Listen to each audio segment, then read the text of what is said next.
පිළිගන්නවා මගේ channel එකට. ඉතින් මේ තමයි Summer Diaries third vlog එක.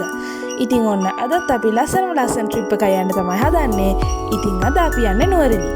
ඉතින් නුවරඑළිය යන හින්දා මම මගේ ජර්සි එකයි තව වැඩිපුර මේස් ජෝඩු 3කුයි තව මගේ සෙන්ට් බොටල්ස් දෙකයි එකතු කරගන්නවා මගේ සූට්කේස් එකට.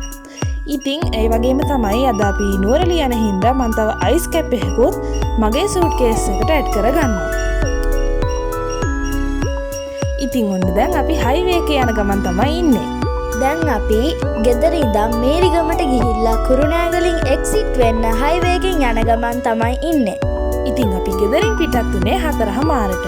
ඉතින් මගේ ඔළුවේ තිබ්බේ අපි හන්තාන බර්ඩ් පාක් එකේ උදේ 8:00 විතර වෙනකොට ඉන්න.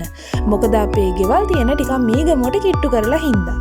ඉතින් අපි හයිවේ එකේ යනකොට මේ වගේ ලස්සන සන්රයිස් එකකුත් දැක්කා. ඉතින් ඔයාලා අනිවාර්යෙන්ම කුරුණෑගල හයිවේ එකේ උදේ 6ට 6:00ට විතර කුරුණෑගල හයිවේ එකේ යනවා නම් ඔයාලත් මේ එක්ස්පීරියන්ස් එක ගන්න අමතක කරන්න එපා. ඉතින් මේක හරිම ලස්සන සන්රයිස් එකක්. ඒ වුණාට සිරිපාදට තරම් නම් මේ සන්රයිස් එක ලස්සනට පේන්නේ නැහැ. ඒ වුණාට ඔයාලට සන්රයිස් එක කියන අයිඩියා එක ගන්න නම් මේක හොඳටම ඇති.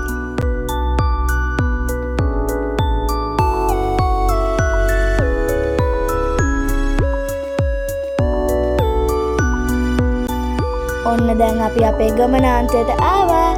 ඉතින් අපේ ගමනාන්තය තමයි හන්තාන සිලෝන් ටී මියුසියම් එක. ඉතින් අපි නුවරඑළිය යනවා කිව්වට ඉස්සෙල්ලාම හන්තානට ආවා. මොකද මට ලොකු ආසාවක් තිබ්බා හන්තානේ බර්ඩ් පාක් එකටයි සිලෝන් ටී මියුසියම් එකටයි යන්න. ඉතින් මේ තියෙන්නේ සිලෝන් ටී මියුසියම් එකේ යටම තට්ටුවේ තියෙන ඉස්සර කාලේ ටී ප්‍රොසෙස් එකට යොදාගත්තු එක මැෂින්ස් වර්ග කිහිපයක්. ඉතින් මේ බිල්ඩින් එක තට්ටු 4ක් තියෙන බිල්ඩින් එකක්. ඉතින් පළවෙනි තට්ටුවේ මැෂින් වගේ දේවල්ද දෙවෙනි තට්ටුවේ මේ වගේ ලස්සන පින්තූරද තියෙනවා. ඉතින් මේ පින්තූරවල ලංකාවට ආවේනික වෙච්ච තේ වර්ග, එක තේ වතු වල පින්තූර, ටුවරිසම් වලදී තේ යොදා ගන්න විදිහ, නැත්නම් අපේ ශ්‍රී ලංකාවේදී අපේ තේ කම්කරුවෝ ඒ තේ නෙලන විදිහ, ඒ වගේ පින්තූර වර්ග ගොඩක් තියෙනවා. ඉතින් මේ තියෙන්නේ තුන්වෙනි තට්ටුව. ඉතින් තුන්වෙනි තට්ටුවේ තියෙනවා මේ අපේ ලංකාවට ආවේනික වෙච්ච තේ වර්ගවල පින්තූර උදාහරණ ඒ වගේ දේවල්. ඉතින් මේ තියෙන්නේ උඩම තට්ටුව. හතරවෙනි තට්ටුවේ තියෙන ටී ෂොප් එක. ඉතින් ටී ෂොප් එකෙන් ඔයාලට තේ වර්ග මිලදී ගන්නත් කැෆේ එකකුත් තියෙනවා. ඉතින් ඒ කැෆේ එකෙන් ඔයාලට නොමිලේ තේ එකක් හම්බ වෙනවා. ඒක ඔයාලට රස විඳින්නත් පුළුවන්. ඉතින් මේ තියෙන්නේ ස්ට්‍රෝබෙරි ටී එකක්. ඒ වගේම තමයි මේ තියෙන ලෙමන් ටී එකක්. ඉතින් මෙයාලගේ තේ බ්‍රෑන්ඩ් එකේ නම තමයි මිලෙස්නා. ඉතින් මේ තියෙන්නේ rose T, lemon tea, blueberry tea, apple tea, vanilla tea and honey tea. ඉතින් මේ වගේ ලස්සන cute bags වල දාලා තියෙන තේ වර්ගයක් තියෙනවා. මේ වගේ යකඩ පෙට්ටි වල එන ටිකක් expensive තේ වර්ගයක් තියෙනවා. ඉතින් මේවා ටිකක් expensive වෙන්නේ මේවල තියෙන තේ brand එකත් හොඳයි. ඒ වගේම තමයි මේවෙන් ටිකක් හොඳ යකඩ ඝනකම් පෙට්ටි එක. ඉතින් අපි අපිට නොමිලේ හම්බෙන තේක ඕනේ නැහැ කියලා අපි සල්ලි වලට ගත්තා. අම්මා ස්ට්‍රෝබෙරි ටී එකක්, තාත්තා සිල්වර් ටිප්ස් එකක්, මල්ලි ඔරෙන්ජ් එකක්, මමයි නංගි දෙන්නම ලෙමන් ටී දෙකක් තමයි ගත්තේ. ඉතින් මමයි අම්මයි මල්ලි නංගි හැමෝම කූල් බේවරේජස් තමයි ගත්තේ. තාත්තා විතරක් හොට් බේවරේජ් එකක් ගත්තා. මොකද සිල්වර් ටිප්ස් ටී එක ගොඩක් ඇඟට ගුණ හින්දා. එතනින් ඔයාලා එළියට ආවට පස්සේ උඩහට පාරක් තියෙනවා. ඒ පාර ගියාට පස්සේ තමයි ඔයාලට හන්තාන බර්ඩ්ස් පාක් එක හම්බෙන්නේ. මේ පාර මීටර් 250ක් විතර තියෙනවා. ඉතින් ටිකක් වයසෙන් අඩු අවුරුදු 1.5-2 වගේ පොඩි අය ඉන්නවා නම් නැත්නම් ටිකක් වයසක අය ඉන්නවා නම් ඔයාලට පුළුවන් ඔයාලගේ වාහනේ උඩටම අරන් යන්න. නැත්නම් එහෙම ප්‍රශ්නයක් නැති අය ඉන්නවා නම් ඔයාලට පුළුවන් ඔයාලගේ වෙහිකල් එක ටී මියුසියම් එකේ කාර් පාක් එකකින්ම නවත්තලා ඔයාලට මෙතෙන්ට පයින් එන්නත් පුළුවන්. ඉතින් මේ තියෙන්නේ හන්තාන බර්ඩ් පාක් එකේ තියෙන ලොකු කාර් පාක් එක. ඉතින් එයාලා ගොඩක් ලොකු ස්පේස් එකක් ඔයාලට ඔෆර් කරලා තියෙනවා ඔයාලගේ වෙහිකල්ස් පාක් කරන්න. ඉතින් මේ තියෙන්නේ ඔයාලට හන්තාන බර්ඩ් පාක් එකට ඇතුල් වෙනකොටම බලා ගන්න පුළුවන් වෙන කුරුළු කූඩුව. ඉතින් එතන ලස්සන වෝටර් ෆවුන්ටන් එකකුත් තියෙනවා. ඉතින් ඒ වගේම තමයි ඔයාලා බර්ඩ් පාක් එකේ ඇවිදින හැම තැනකම මේ වගේ බර්ඩ් පාක් එකේ මැප් එකක් ගහලා තියෙනවා. ඉතින් ඒ වගේම තමයි එතන යාලා මාක් කරලා තියෙනවා you are here කියලා. මොකද එතකොට ඔයාලට හොයාගන්න පුළුවන් ඔයාලා කොතනද ඉන්නේ. තව යන්න තියෙන කොයි වගේ තැන්වලටද, ඔයාලා තව ගියේ නැත්තේ කොතනටද, ඒ වගේ දේවල් ඔයාලට හොයාගන්න පුළුවන්. ඉතින් මේ ඇතුල් වෙන කුරුළු කූඩුව ටිකක් මික්ස් එකේ වගේ තමයි මේ කුරුල්ලොන් ඔයාලා දාලා තියෙන්නේ. ඉතින් මෙතන මැකෝස්ලා පරවි වර්ගයක් වගේ කට්ටියක් හිටියා. එයාලගේ නම හරියට මතකත් නැහැ. ඒ වගේම තමයි මේ සුදු පාට කුරුල්ලෙකුත් හිටියා. ඉතින් එයාගේ නම මට හරියට මතක නැහැ. ඉතින් ඒ වගේම තමයි එයාලව දාලා ඉන්න කූඩු හරිම ශක්තිමත් විදිහට හදලා තියෙන්නේ. යකඩ දලකින් වට කරලා. ඉතින් ඒ හින්දා කිසිම කෙනෙක්ට කිසිම දෙයකට බය වෙන්න ඕනේ නැහැ. ඒ හින්දා පොඩි අයට ලොකු අයට කිසිම බයක් නැතුව මේ කුරුල්ලොන් දිහා බලාගෙන එයාලගේ ටයිම් එක එන්ජොයි කරන්න පුළුවන්. මේ බර්ඩ් පාක් එකේ ස්ටාෆ් එක යාලට කන්න දෙන්න සූර්යකාන්ත ඇට. ඉතින් ඒක ගොඩක් හොඳ ආහාරයක් කියලා තමයි මම අහලා තියෙන්නේ කුරුල්ලොන්ට දෙන්න. ඉතින් මේ ඉන්නේ ලව් බර්ඩ්ස්ලා විශේෂයක්. ඉතින් මේ ලව් බර්ඩ්ස්ලා ගෙත් නමක් තියෙනවා. ඉතින් මට ඒකත් හරියට මතක නැහැ. ඉතින් මෙයාලා ලව් බර්ඩ්ස්ලාට සාමාන්‍ය ලව් බර්ඩ්ස්ලාට වඩා ටිකක් සයිස් එකෙනුයි ටිකක් එයාලගේ මූණෙනුයි ටිකක් වෙනස්. ඉතින් දැන් මම ඉන්නේ ජුරාසික් පාක් එකේ. ජුරාසික් පාක් එකේ යාර ලස්සන ක්‍රියේටිව් විදිහට පිළිම 5ක් අඹලා තියෙනවා. ඒ වගේම තමයි ඔයාලා ටිකක් ඉස්සරහට යනකොට පිළිම විදිහට අඹපු ඩයිනෝසර් බිත්තර වගේක් ඔයාලට බලා ගන්න පුළුවන් මේ විදිහට. ඉතින් එතන තියෙන පිළිම නම් මාරි ක්‍රියේටිව්. ඒ හිටියේ ටිකක් ලොකු දරුණු විදිහට අඹපු ඩයිනෝසර් කෙනෙක්. ඉතින් එයාත් හරිම ලස්සනට ඇත්ත වගේම මේ පිළිම ටික අඹලා තියෙනවා. ඉතින් අපි දැන් මේ පාක් එකේ ටිකක් උඩට යන ගමන් තමයි ඉන්නේ මේ වුඩන් බ්‍රිජ් එකෙන්.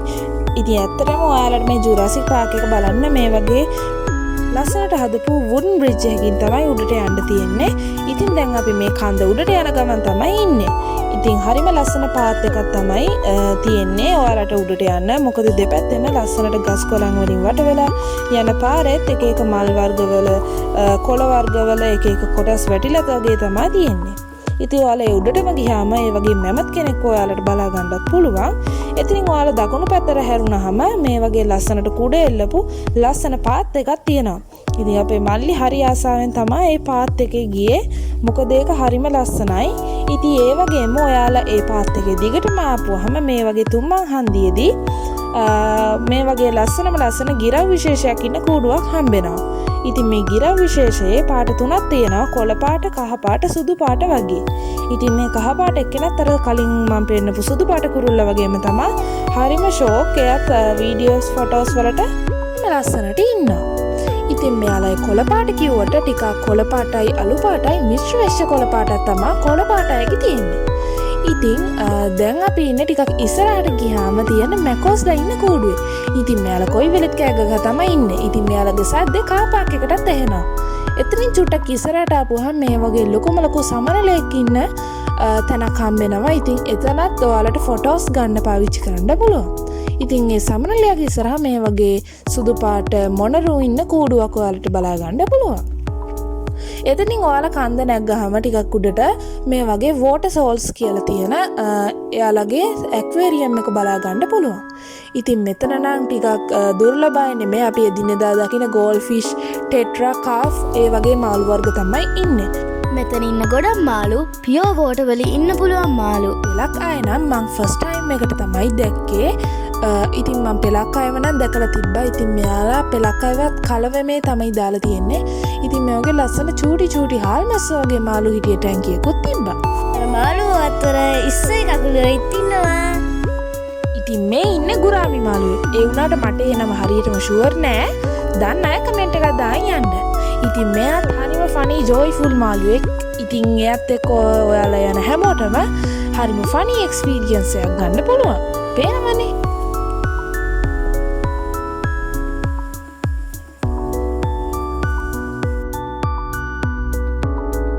So this is the fun time.